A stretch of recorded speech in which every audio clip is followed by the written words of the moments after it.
بسم اللہ الرحمن الرحیم الحمد للہ وکفا وسلام علی عبادہ الذین اصطفى اما بعد ولن ترضى عنك اليہود ولا النصارى حتى تتبع ملتهم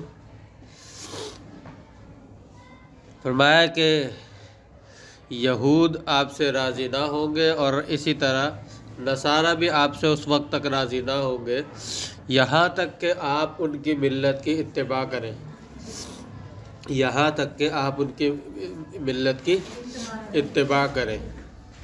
اب ملت کی اتباع کریں جبھی یہ آپ سے راضی ہوں گے،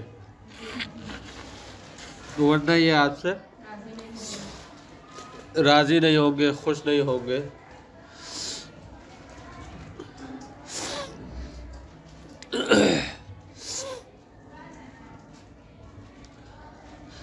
مسلمان، اب یہاں پر کیا مطلب ہے اس کا؟ یعنی یہ کیوں ان کی رضامندی ان کی ملت اور شریعت کے اتباع کے اندر ہی کیوں ہے؟ یہ ان کا تعصب اور عناد ہے۔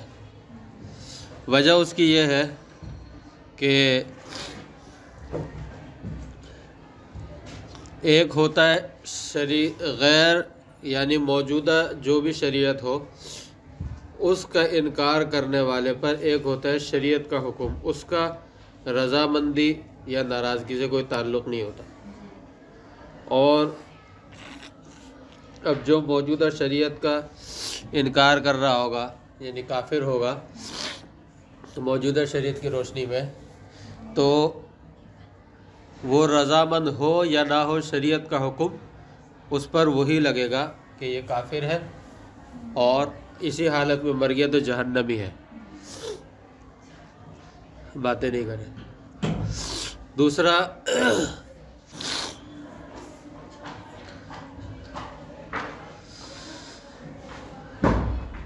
جہاں تک تعلق رضامندی یا ناراضگی کا ہے، وہ بھی شریعت کا حکم وہی ہے کہ ان چیزوں میں جن چیزوں میں اللہ تعالیٰ کی رضامندی ہے ان چیزوں پہ راضی ہونا، اور جن میں اللہ تعالیٰ کی ناراضگی ہے ان میں ناراض ہونا، یہ شریعت کا حکم ہے۔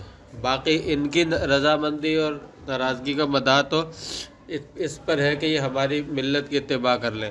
وہ بھی کون؟ جنہیں یہ جانتے ہیں کہ یہ نبی آخر الزماں ہیں، یہ چاہ رہے ہیں۔ کیوں کہ یہ لوگ یہ اپنے آپ کو پوری دنیا میں سب سے بڑا دیندار، سب سے بڑا عالم یہ لوگ اپنے آپ کو سمجھا کرتے تھے، اور اس لیے یہ چاہ رہے تھے کہ آپ صلی اللہ علیہ وسلم بھی ہمارے اس کی اتباع کریں اور ہماری جو ہے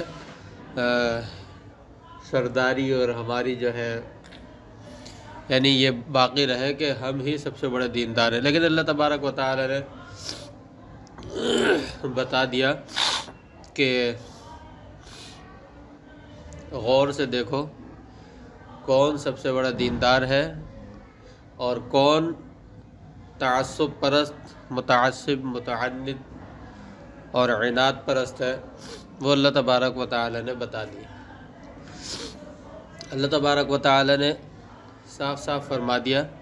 اچھا، مفسر رحمۃ اللہ علیہ نے آگے دینہم نکال کر ملتہم کے معنی بیان کیے، اور آگے اللہ تبارک و تعالی فرمایا قل ان ھدی اللہ ای الاسلامی، فرمایا کہ آپ کہہ دیجئے کہ اللہ کی ہدایت یعنی اسلام، اللہ کی ہدایت، اللہ کی طرف سے جو دی گئی ہدایت ہے، مطلب یہ ہے اس اضافت کا الاسلام نکال کر اضافت کا عہد خارجی ہونے، ھدی اللہ جو اضافت ہے اس کے عہد خارجی ہونے کی طرف اشارہ کیا ہے کہ اس سے مراد اسلام ہے۔ ھو الھدی، یہی اصل ہدایت ہے۔ جی، اضافت عہد خارجی، ھدی اللہ کی اضافت کے عہد خارجی ہونے کی طرف اشارہ کیا۔ ھو الھدی، فرمایا کہ یہی اصل ہدایت ہے۔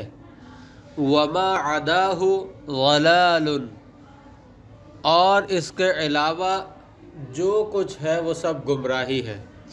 وما عداہ ضلال نکال کر مفسر رحمۃ اللہ علیہ نے هو الہدی جو حصر ہے اس حصر کی طرف اشارہ کیا ہے۔ هو الہدی کے اندر جو حصر ہے اس حصر کی طرف اشارہ کیا ہے کہ یعنی اللہ کی ہدایت جو ہے، یعنی اسلام جو ہے، دین اسلام یہی ہدایت ہے۔ اس کے علاوہ حصر تو جبھی مکمل ہوگا نا کہ اس سے خارج ہے، اس کے علاوہ چیزوں کا انکار کیا جائے۔ تو وما عداہ ضلال، اور فرمایا کہ اس کے علاوہ جو بھی چیزیں ہیں وہ سب کے سب کیا ہے؟ گمراہی ہے۔ یعنی مطلب کہنے کا یہ ہے کہ اب محمد صلی اللہ علیہ وسلم کے تشریف آوری کے بعد دین حق اور دین برحق اور ہدایت کا سبب جو ہے وہ دین اسلام ہی ہے۔ اب دین اسلام کے علاوہ کسی اور دین پر، شریعت پر، کسی اور دین یا شریعت کے حکم پر عمل کرنا جائز نہیں ہے، الا یہ کہ وہ چیزیں جو تمام شریعتوں میں مشترک ہے، مثال کے طور پہ اللہ تبارک و تعالیٰ کی توحید، ذات اور صفات کے توحید وغیرہ، اس طرح کی چیزیں۔ لیکن اگر کوئی دین اسلام کے موجود ہوتے ہوئے اس کو چھوڑ کر بھی کسی یعنی ایسے حکم پر عمل کر رہا ہے کہ جو بھلے پچھلی شریعتوں میں بھی ہو، مگر اس کو فائدہ اس لیے نہیں کہ اعمال کی جو اصل جڑ ہے اور بنیاد ہے ایمان، وہ اس کے اندر نہیں ہے۔ آ رہی سمجھ میں؟ وہ اس کے اندر نہیں ہے، لہذا اس کو فائدہ نہیں ہو۔ مطلب کہنے کا یہ ہے دین اسلام کے آ جانے کے بعد اب کوئی بھی شریعت اٹھا کر لینے سب کچھ، اب اس کے آ جانے کے بعد چونکہ ان الاسلام یہدم ما کان قبلہ کے تحت کہ اسلام آ جانے کے بعد اس سے ماقبل تمام شریعتیں منسوخ کر دی گئی ہیں، لہذا اب ان پر عمل کرنے والا یا ان شریعتوں کو پکڑنے والا وہ گمراہ ہے۔ مطلب یہ ہے دوسرے الفاظ میں اس کا یوں سمجھے کہ دین اسلام کے آ جانے کے بعد اب اسلام پر کوئی کمپرومائز نہیں ہے، اب اسلام پر کوئی کمپرومائز نہیں ہے، نہ دین اسلام پر کمپرومائز ہے، نہ دین اسلام کے فرائض، واجبات اور احکام پر کمپرومائز ہے۔ اللہ تبارک و تعالی نے عزیمت اور رخصت کا فرق رکھا ہے، کہیں عزیمت پر عمل کرنے کا حکم ہے تو کہیں رخصت اللہ تعالی نے دی ہے۔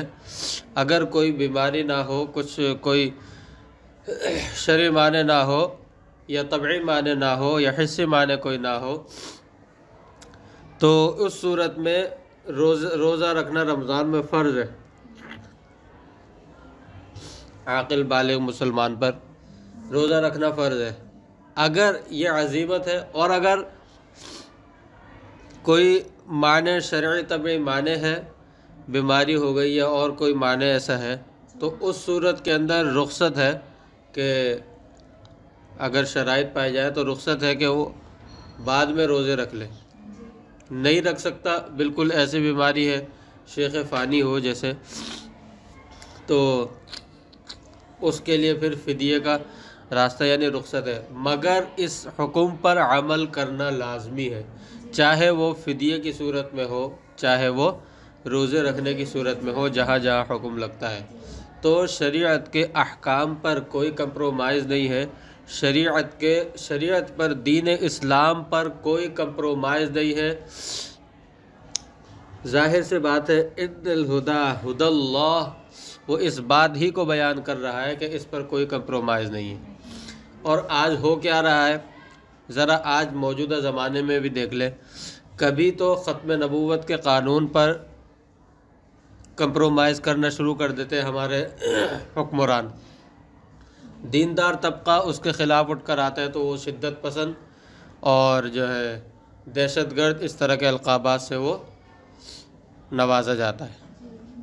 آ رہی سمجھ میں؟ تو کبھی جہاد کے بارے میں فضول بکواسات کی جاتی ہیں اور اس پر کمپرومائز کرنے کی کوشش کی جاتی ہے، اسی طرح ان وجوہات کے بنا پر یہ قادیانی کے لٹو اور پٹھو جو ہیں یہ نصاب بھی تبدیل کرتے ہیں، قادیانیوں کے اور انگریزوں کے لٹو پٹھو جو ہیں یہ نصاب بھی تبدیل کرتے ہیں۔ اسی طرح بہت سارے معاملات ایسے ہوتے ہیں، کبھی یہ کہا جاتا ہے، ورنہ ملک گیر تو نہیں لیکن خاص علاقوں میں بعض مقامات پر، بلکہ بعض قوموں کی مسجدیں بھی ایسی ہیں، نام لینا مناسب نہیں ہے، وہاں پر سود کے خلاف کوئی بات کرے وہ امام کو ہی بھگا دیتے۔ آ رہی سمجھ میں؟ کیونکہ وہ لوگ زیادہ تر سود پر اپنا کام چلاتے، تو وہ ان کو سود کے خلاف کی جانے والی بات اچھی نہیں لگتی، پسند نہیں آتی۔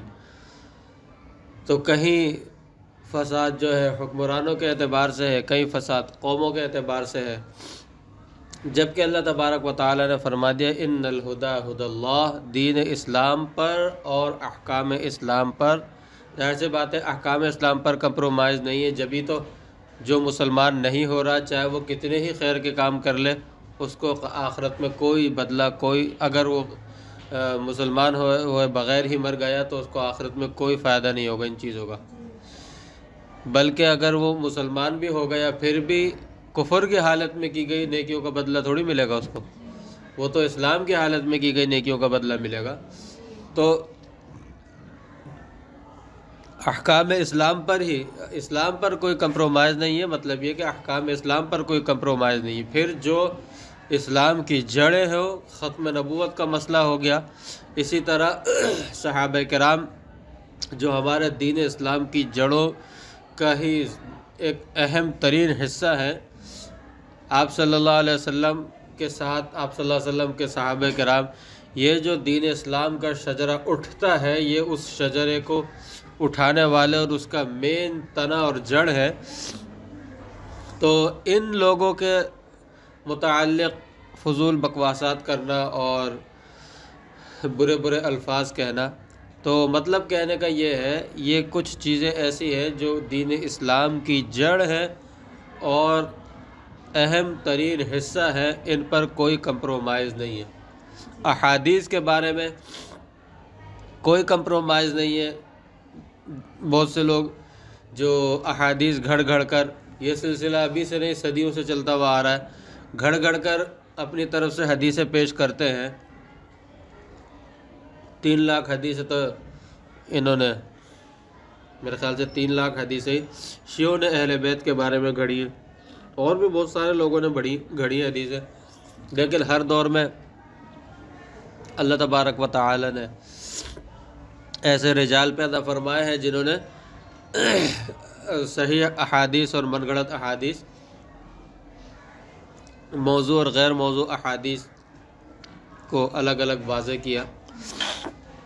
مطلب کہنے کا یہ ہے کہ دین اسلام کے کسی بھی شعبے پر کوئی کمپرومائز نہیں ہے۔ وَلَا إِن، اور تو یہود و نصارہ کی جو رضامندی اور ناراضگی کا مدار ہے وہ صرف تعصب اور عناد ہے۔ آج بھی اگر وہ آپ کی تعریف کرتے ہیں، آپ کی سیاست کی تعریف کرتے ہیں، وہ اس لیے نہیں کر رہے کہ آپ بڑے اچھے مسلمان ہیں اور آپ اسلام کے مطابق، وہ اس لیے آپ کی سیاست کی تعریف کر رہے ہیں کہ یہ ہمارے ہی طرح اور ہمارے ہی احکامات کے مطابق یہ کیا کر رہا ہے، حکومت کر رہا ہے، ہمارے احکامات کے مطابق یہ کام کر رہے ہیں، اس لیے آپ کے جن حکمرانوں کی بھی تعریف اگر کی جاتی ہے وہ صرف اور صرف اسی وجہ سے کی جاتی ہے، وگرنہ ان کے دماغ میں کوئی کیڑا نہیں ہے حکمرانوں کے دماغ میں کہ یہ ختم نبوت کے قانون کو چھیڑیں، یا اسی طرح جو ہے شریعت کے معاملے میں جہاد کے متعلق اس فضول بکواسات کریں۔ اور ان کا مدار آپ کو پتہ چل گیا، خوشی اور ناراضگی کا مدار کیا ہے، صرف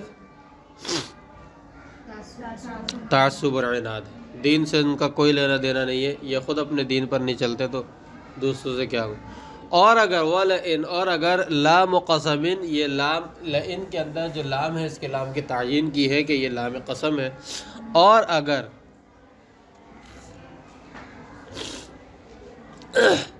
وَلَئِنِ اتَّبَعْتَ أَهْوَاءَهُمْ، آگے اللہ تبارک و تعالی نے ملتہم نہیں فرمایا، آ رہی ہے سمجھ میں؟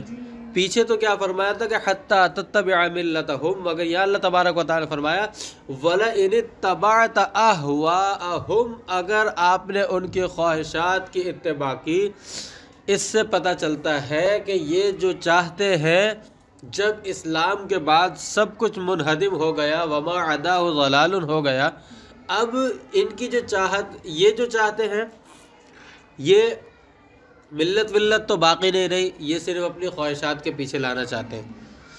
لہذا اللہ تبارک و تعالی نے یہاں پر تو ملت تو گیا، اس طرح کا کوئی لفظ استعمال نہیں فرمایا، اللہ تعالیٰ نے براہ راست اہواءہم فرمایا کہ اگر آپ نے ان کی خواہشات کی اتباع کی، التی یدعونک الیہا، التی یدعونک الیہا، یہ نکال کر مفسر رحمۃ اللہ علیہ نے اہواءہم کے اضافت کے عہد خارجی ہونے کی طرف اشارہ کیا ہے، یعنی یہ لوگ یہی چاہتے ہیں کہ یہ ہمارے دین کی اتباع کریں وغیرہ وغیرہ۔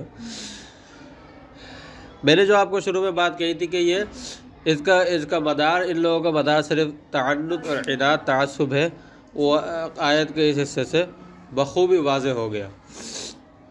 فرضاً، یہ نکال کر مفسر رحمۃ اللہ علیہ نے ایک سوال کا جواب دیا۔ سوال یہ پیدا ہوتا ہے کہ آپ صلی اللہ علیہ وسلم نبی برحق تھے، آپ صلی اللہ علیہ وسلم ان کی اتباع کیوں کرنے لگے؟ اللہ تبارک و تعالی نے یہ فرمایا کہ اگر آپ نے ان کی اتباع کی تو آپ صلی اللہ علیہ وسلم کیوں کریں گے ان کی اتباع؟ آپ صلی اللہ علیہ وسلم کو خود نبی تھے، کسی غیر نبی کے بارے میں چلو یہ بات اگر کی جاتی تو بات سمجھ میں آ رہی ہے، لیکن جب غیر نبی نہیں، نبی کے بارے میں یہ بات یعنی سمجھ میں نہیں آ رہی کہ نبی کیوں کسی غیر نبی کی اتباع کرے گا، نبی کسی غیر نبی کی اتباع کیوں کرے گا؟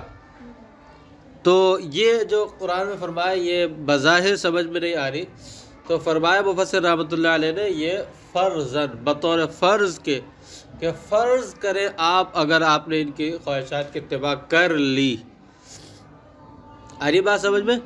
فرض کریں کہ اگر آپ نے ان کی خواہشات کی اتباع کر لی تو ہوگا کیا؟ بعد الذی جاءک من العلم، باوجود اس کے کہ آپ کے پاس علم آ چکا ہے، علم میں سے کچھ حصہ، کچھ آپ کے پاس آ چکا ہے، الوحی، الوحی نکال کر العلم کے اوپر جو الف لام ہے اس کے عہد خارجی ہونے کی طرف اشارہ کیا ہے۔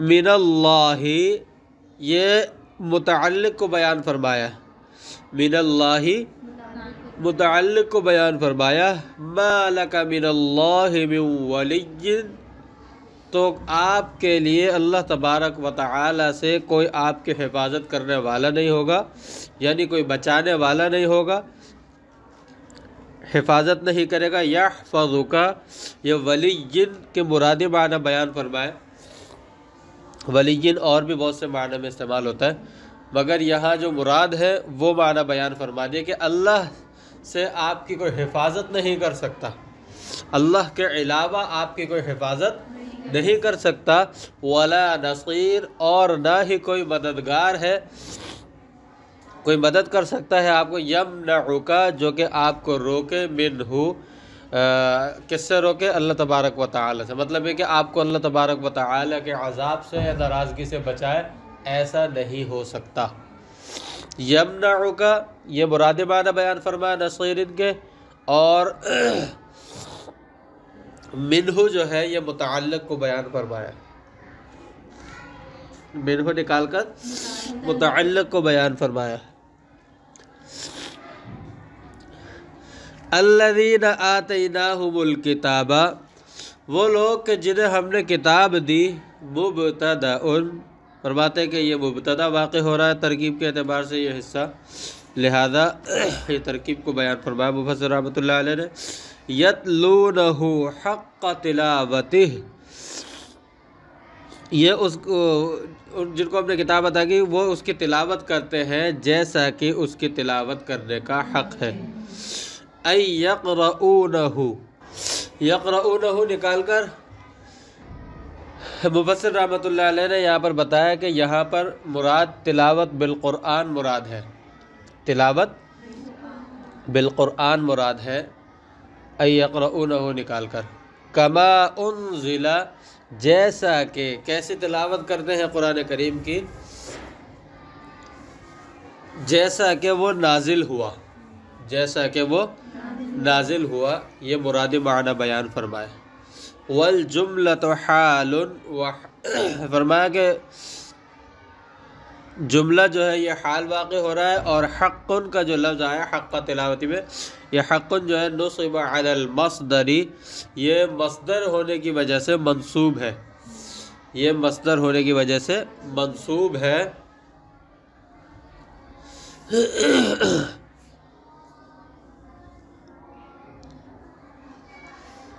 یہ ترکیب کو بیان فرمایا۔ والخبر، آگے ربط کو بیان فرماتے ہیں جی علی المصدر تک۔ والخبر، یہ ربط کو بیان فرماتے ہیں کہ اس کی خبر کیا ہے، مبتدا بتا دیا تھا۔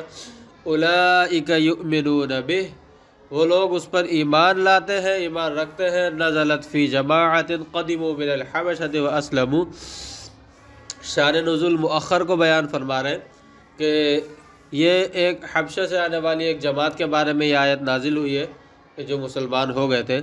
وَمَن يَكْفُرْ بِهِ، اور جو اس کا انکار کرے، اس کے ساتھ کفر کرے، اَيْ بِالْكِتَابِ الْمُؤْتَى، یعنی دی گئی جو کتاب ہے اس کے ساتھ، ضمیر کے مرجع کو بیان فرمایا۔ بِأَن يُحَرِّفُهُ، اس کی تصویر بیان فرما رہے کفر بالکتاب کی، کہ اس کے اندر تحریف کرے، یہ اس کی تصویر بیان فرمائی، صورت بیان۔ فَأُولَئِكَ هُمُ الْخَاسِرُونَ، فرمایا کہ یہ لوگ خسارہ پانے والے ہیں۔ لِمَصِيرِهِمْ إِلَى النَّارِ الْمُؤَبَّدَةِ عَلَيْهِمْ، علت بیان فرما رہے کہ یہ خسارہ پانے والے کیوں ہیں، اس لیے کہ یہ لوگ ایسی آگ کے اندر جائیں گے جو ان پر بھڑکائی گئی ہے۔ اب یہاں پر یتلونہ حق تلاوتہ، اور آگے کما انزل، مطلب یہ کہ اس کی تلاوت جیسا اول جو تلاوت کے حقوق کیا ہے، حقوق تلاوت کیا ہے؟ سب سے پہلا حق تلاوت کا یہ ہے کہ مخارج صحیح ہوں، الف، با، تا، سا۔ با کہاں سے نکلے گا؟ دونوں ہونٹوں کے اوپر اور نیچے والے ہونٹوں کے جو خشک حصے ان کے ملنے سے نکلے گا با۔ تا، زبان کا کنارہ جب سامنے والے دو دانت سرایہ علیہ کی جڑ میں لگے، سا، یہی دو دانت، یہی زبان کا کنارہ انہی دونوں دانتوں کے کنارے پر لگے۔ جیم، زبان کا درمیان کا حصہ جب اوپر کے تالو سے لگے، جسے شجر زبان بھی کہا جاتا ہے۔ ہا، وسط حلق سے نکلتا ہے، ہا، وسط حلق سے جسے گلا بھی کہتے ہیں آپ لوگ، یہاں سے ہا نکلتا ہے۔ خا، ادنا حلق سے نکلتا ہے، جو منہ کی طرف حلق کا حصہ ہے وہاں سے نکلتا ہے خا۔ دال، وہیں سے نکلتا ہے جہاں سے تا نکلا ہے، مگر تا اور دال میں فرق اتنا یہ ہے کہ تا میں زبان کا کنارہ لگتا ہے، دال میں تھوڑا سا زبان کا پچھلا حصہ بھی لگتا ہے، دال، ٹھیک ہے۔ زال، زال میں، اور زال بھی وہیں سے نکلتا ہے جہاں سے سا نکلتا ہے، مگر سا اور زال میں فرق اتنا ہے کہ سا تقریباً زبان کا کنارہ ہوتا ہے، لیکن زال جو ہے اس سے تھوڑا پیچھے کا حصہ جب کنارے پر لگے، ٹھیک ہے۔ را، زبان کی جو نوک ہے وہ جب اوپر کے تالو سے لگے تو اس سے را نکلتا ہے، اس کی ادائیگی میں تھوڑی بہت جنبش ہوتی ہے، لغز یعنی زلزلہ سا ہوتا ہے، تھر تھراہٹ ہوتی ہے، جان بوجھ کر تھر تھراہٹ پیدا کرنا یہ غلط، جائز نہیں ہے۔ زا، جب دونوں اوپر اور نیچے کے دانت مل جائے اور زبان ان کے درمیان میں ہو، اس سے نکلے گا زا۔ سین، سین بھی اسی طرح یہیں سے نکلے گا۔ زا اور سین میں فرق یہ ہے کہ زا جو ہے اس میں تھوڑا زلزلہ سا ہوگا اور بھن بھناٹ کی سی آواز ہوگی۔ شین، شین کہاں سے نکلے گا؟ یہ منہ کے یعنی اس کی جگہ تو یہی ہے کہ زبان کا کنارہ جب اوپر کے تالو کے قریب ہو جائے، لگے گا نہیں شین میں، لیکن اس کے قریب ہو جائے گا، زبان کا درمیان جب اوپر کے تالو کے قریب ہو جائے، ٹھیک ہے۔ اب اس کے بعد باقی مخارج اور حق تلاوت انشاءاللہ بعد میں بتاؤں گا۔ یاد دلائیے گا۔ وآخر دعوانا الحمدللہ رب العالمین۔